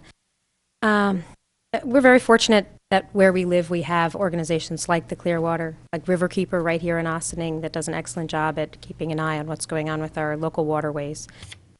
And this is certainly a local government that has recognized that smart environmental practices are actually smart fiscal practices. Every level of government, from the federal, state, county on down to all of us down here in the village, the higher level you are, it's becoming so much more clear to me the connection that we, even here on a local level, that we have to the policies and what the federal government tries to either incentivize or discourage through the power of the purse from the federal government as it's distributed to the state, and most of the funding that we go after is distributed through the state, and the state government has their priorities that they set that determine what sort of funding resources might be available to encourage or discourage behavior by us at a local level. Following the Great Recession, there was, a new president at that time, and the Obama administration obviously did the bank bailout, but then they also did a major influx through the states and local governments for shovel-ready infrastructure projects, which created jobs and improved our infrastructure to help support a vibrant economy and communities for generations to come. And then there was also a big push for renewable energy. And it was that federal policy that led to the organization that is now Sustainable Westchester. Sustainable Westchester brought us the Energize Ossining program that helped property owners in our community make their homes more energy efficient so they have lower energy costs and they reduce greenhouse gas emissions. That brought us Solarize Ossining Briarcliff, which increased the number of solar installations we have here on residential and commercial properties. In fact, Ossining is one of the leaders in solar installations among Westchester communities. It led to community choice aggregation, and we have 100% renewable energy as the default energy source for everybody in the village and town of Ossining. Sustainable Westchester also was was actually the impetus for the LED streetlight program that saves us tens of thousands of dollars just in the first year, and it's going to save us money year after year after year in our energy costs and continues to reduce our greenhouse gas emissions. And then when you look at just directly from our waterways, what we've done on a local level, the most glorious greenway is the Sing Sing Hill Greenway. That's just, that's a sewer project that has greatly improved the quality of water that comes through our major tributary to the Hudson River. And that's our local commitment to doing what we're supposed to do for our waterways. I will just stop talking in a moment, but this was already put into motion prior to the federal government pulling out of the Paris Climate Accord. When that happened, a community member brought to my attention an organization called Mayor's National Climate Action Agenda, and I've reached out to them. Their response is, thank you very much. If you're interested in signing on to our letter of mayors from across the country that want to continue pursuing the goals that are set forth in the Paris Climate Accord, as you've seen from various states, New York State being among them, and a number of the big city mayors, please understand that it'll take us a while to get back to you because we're being flooded by mayors from across the country. But it's it's not surprising that so many local communities are taking action in light of the very disturbing decisions that are being made at a federal level. I guess I wanted to draw the comparison between 8 years ago, how the federal policies inspired an incredible forward movement in our community for environmentally progressive programs to be available to local municipalities. And right now, our federal government is inspiring people to go down and yell and scream to say, please don't destroy our waterways, by rolling back programs that have been in existence for our entire lives. So I certainly am going to support this. Madam Clerk? Might I ask a question prior Please. to the vote? Would the board like me to send certified copies of this resolution to the president and to the governor of New York? Please do. I believe there is also a plan that a hard copy of it is going to be provided to our friends at the Clearwater, and they will be presenting it on our behalf in Washington. That's correct. But yes, Madam Clerk, I think it would be beneficial to have a copy sent directly to our leaders. Thank you very much. Now, all those in favor? Aye. Opposed?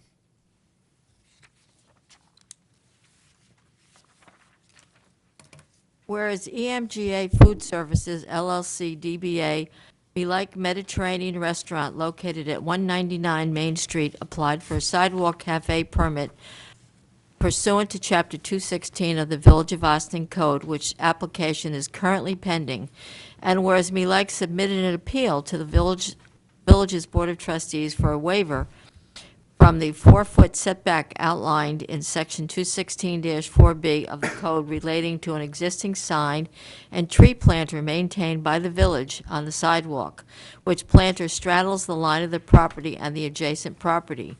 And whereas pursuant to the requirements of Section 216-4K of the code, included with such appeal was proof of certified mailing by Belike to the property owners and/or tenants of properties adjacent to the subject property. And whereas the Board of Trustees placed the matter on the agenda for consideration at its public meeting on June 7th, 2017, and whereas the Board of Trustees, after having noted that no one was present to speak to the request for a waiver, and that no comments were received by the village by any other means of communications, proceeded to deliberate on the merits of the appeal and balance the equities of impact and/or benefits of the requested waiver. And whereas the board reviewed the submission of Belike and considered the totality of circumstances and found that the requested waiver from the 4-foot setback to the pre-existing village-maintained tree planter and sign was appropriate, since A, granting the waiver would not impede circulation or traffic flow or parking in the vicinity. B, neither the sign nor the planter could be relocated.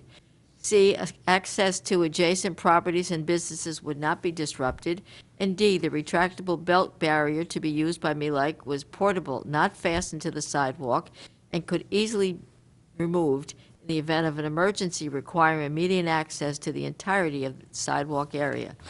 Now therefore be it resolved that for the reasons stated above pursuant to Section 216-4K of the Code, the Village of Ossining Board of Trustees hereby approves a waiver from the 4-foot setback requirement from the pre-existing village-maintained tree planter and sign located on the sidewalk in front of the subject property at 199 Main Street on the condition that Belike is issued a sidewalk cafe permit by the village manager, and be it further resolved that the waiver granted herein shall be personal to EMGA Food Services LLC DBA Belike Mediterranean Restaurant, not a right which runs with the land, and such waiver shall be valid and run concurrent with the sidewalk cafe permit when issued by the village manager. Do I have a motion? Second. So I just want to clarify, and thank you for the anticipation of this in your opening remarks, that the village board doesn't actually grant sidewalk cafe permits. The rule that we're being asked here is because Treewell is in a location that means that we have to grant a waiver, so that then there can be a determination of granting the cafe permit. So they can't put out tables tomorrow morning. They have to wait until the village manager's office finishes with the permit. Until all the permits steps are taken. Right, That's but we're getting exactly this, correct. we're getting this obstacle out of the way for them tonight, with Correct. tonight's vote. Question: since the tree is not going to move, right? Do we have to do this every year?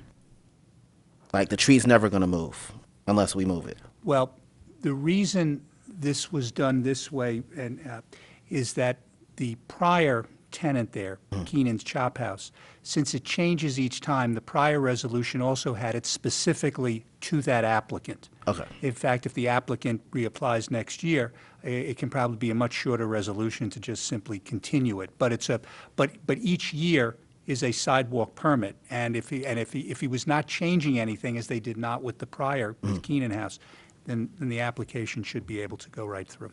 Okay. So I guess what I'm asking is there any way, because again, this restaurant and people there have been there for quite some year, whether the name has changed, is there a way to Right. streamline this where just to streamline it? If they're going to be there next year, if it's going to be like it's going for, is there a way to just push this along?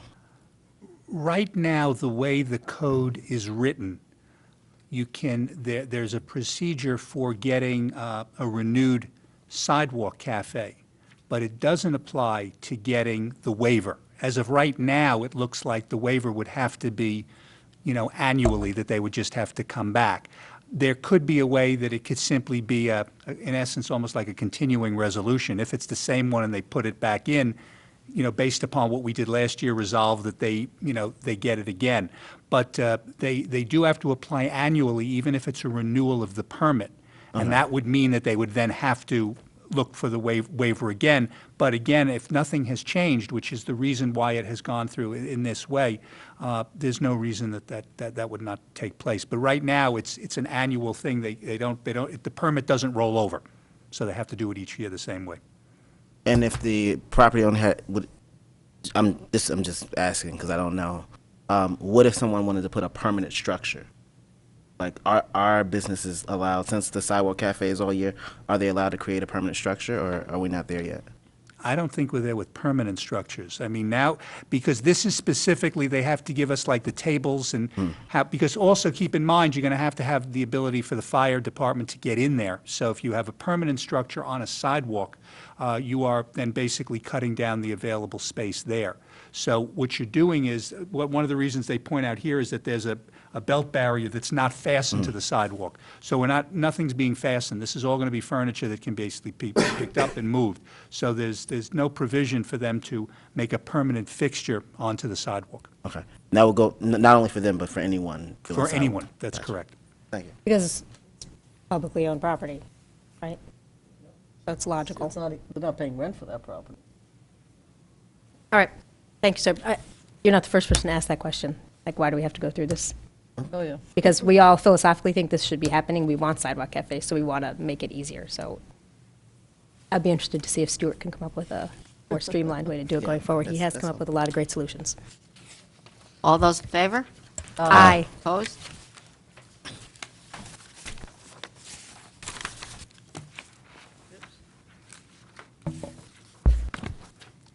Whereas on March 18, 2015, the Village Board of Trustees established the Ossining Arts Committee consisting of 8 members. And whereas by resolution, the Village Board of Trustees subsequently increased the membership of the Ossining Arts Council to 10 and then 11 members. Now therefore be it resolved that the Village of Ossining Board of Trustees appoints Bradley Morrison to the Ossining Arts Committee for a term expiring on December 31st, 2018. Do I have a motion? So moved. Second. John, would you like to say a few words? Sure. Very excited about Bradley Morrison joining the Ossining Arts Project Committee. I think that, he's now actually a neighbor of mine in Ferris Place, and, deeply involved in arts and the music programs of the Ossining school system. So not only is he a resident here in the village and a musician himself, but I think he's going to create a connection to the schools, and it'll create, another linkage to arts in the village, and connecting all the different communities. And certainly our schools is a big community here in the village. So I'm excited for Bradley to join.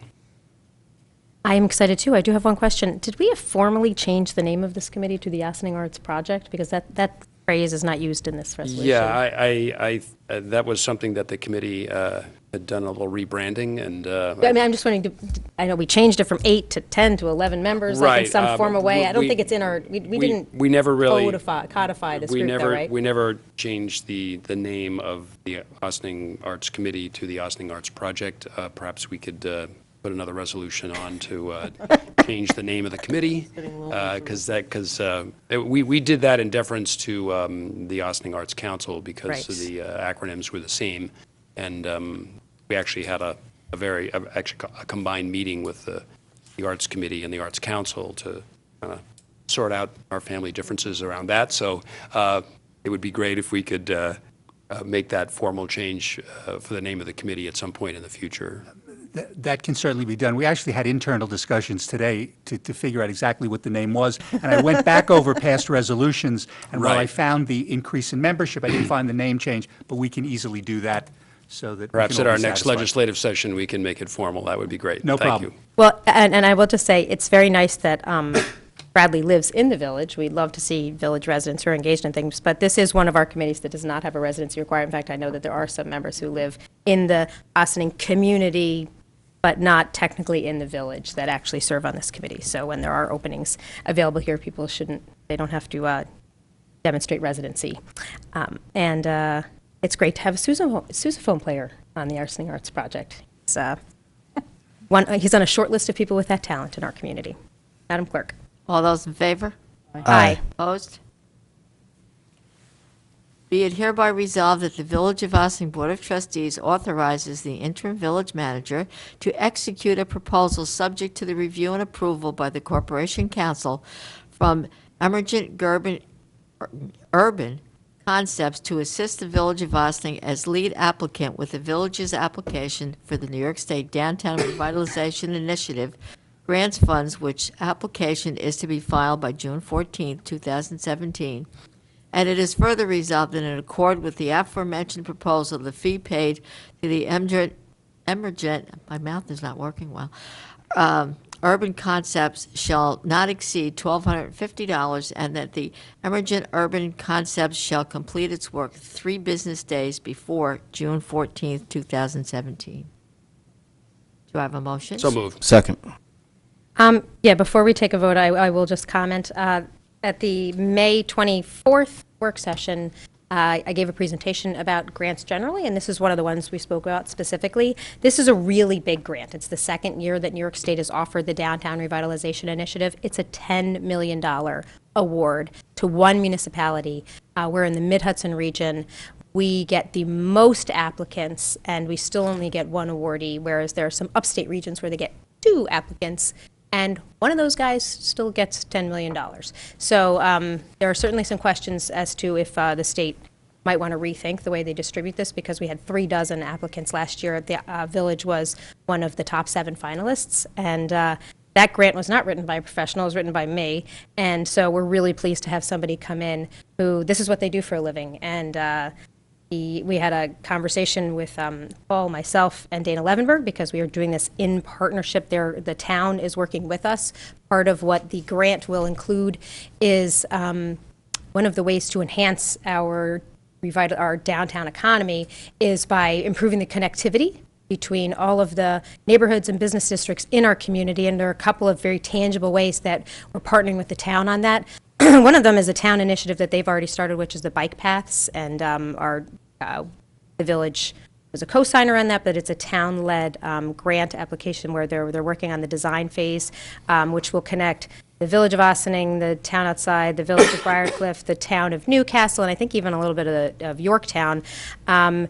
And that's also really helps with our application, because it's very much aligned with the governor's goals to have trailways connecting the entire state of New York. And then one of the other big initiatives that is being included in the proposal is a hyper-local transportation project, which is a trolley or a jitney. And that is pulled right out of our village comprehensive plan. In fact, one of the things that I'm finding so interesting about the Downtown Revitalization Working Committee is part of what we're doing is we're reviewing the comp plan. In fact, a handful of us are on a subcommittee that is like treating the comp plan like a book club.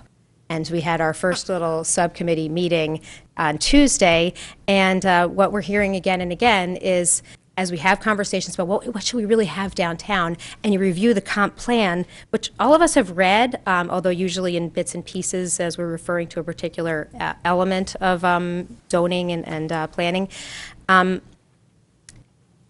The comp plan is really very good, and it really is reflective of what everybody, the conclusions that people come to from whatever pathway that their thinking is on what would really make our community that much more successful.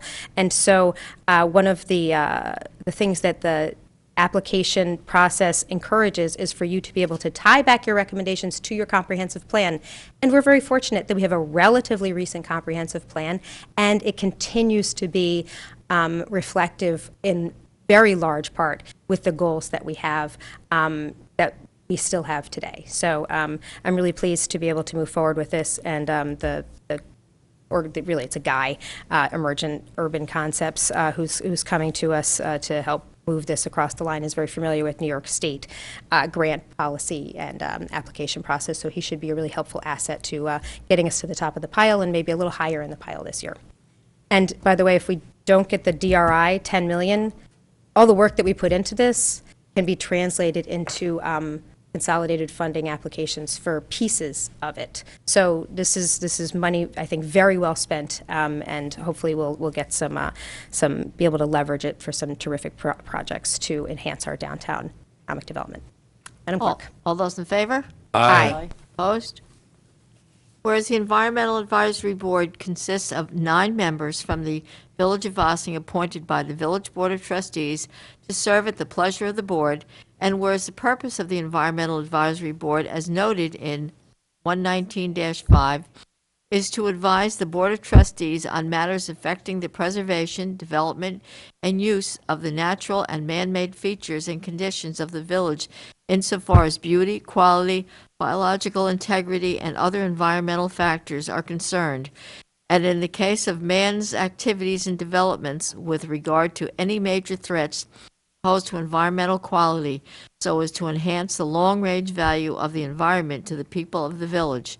And whereas the members of the Environmental Advisory Board are appointed by the village's Board of Trustees, now it is hereby resolved that upon due deliberation, the Village of Ossining Board of Trustees appoints Kendra Negron to the Environmental Advisory Board, each for a term expiring on December 31st, 2018. Do I have a motion? So moved. Second. On the board. Done. Sure. Happy to have Kendra join, and we need more. We have more openings on the EAC, so we have 4 openings. So that little hand that's in the middle of the website, please go there. This is a great committee, and it actually has, even though it works specifically with responses to a specific area west of Route 9 to the river, in terms of applications that come before the zoning board or the planning board. It also has the potential to work on a lot of other projects as well.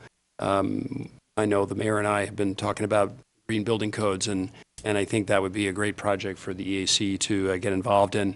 Anytime we can get a citizen committee to bring forth ideas to help, further look towards environmental construction policy and things of that nature, always helpful. So congratulations to Kendra. Glad she stepped forward, and looking forward to finding more folks for that group. Thanks. Thank you. All those in favor? Aye. Opposed? Do we have any continuing business of the board? I believe we do. From the gentleman at the front table. Mayor, we have the resolution this evening with regard to the Code Board of Appeals. Is it actually a resolution? Because we don't Well, vote on it. I think it's more of an acknowledgement. It's more an acknowledgement, right? which is what it has, but I prepared something for the clerk so she can read that in, Okay, and you folks great. can do that. With regard to the puppy mill legislation, my request, because as good as my memory is, I'd rather have something written in front of me, so if I could have I could give you a resolution, in our regular legislative session in 2 weeks.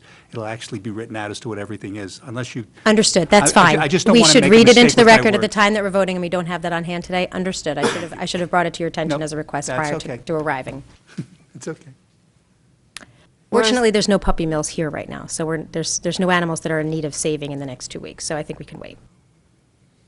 Whereas the Board of Trustees of the Village of Ossing approved local law number 3, 2017, titled Revision to the Village Code of the Village of Ossing establishing a local code enforcement program, which local law included the creation of the Village of Ossing Code Board of Appeals, and whereas the members of the Code Board of Appeals shall be appointed by the village manager, each member to serve without compensation for a term of 2 years, and whereas members of the public have expressed interest to the village manager and other individuals to become members of the Code Board of Appeals, and whereas effective June 1st, 2017, the interim village manager appointed Diana Lemon, Laura Carbonaro, and Bob Fritchie as the first 3 members of the Code Board of Appeals, with terms expiring on May 31st, 2019. Now be it resolved that the Board of Trustees of the Village of Ossing recognizes the appointments of Diana Lemon, Laura Carbonaro, and Bob Fritchie as members of the Code Board of Appeals, each with a term expiring on May 31st, 2019. Do I have a motion? So moved. Second. On the board, would anyone like to comment?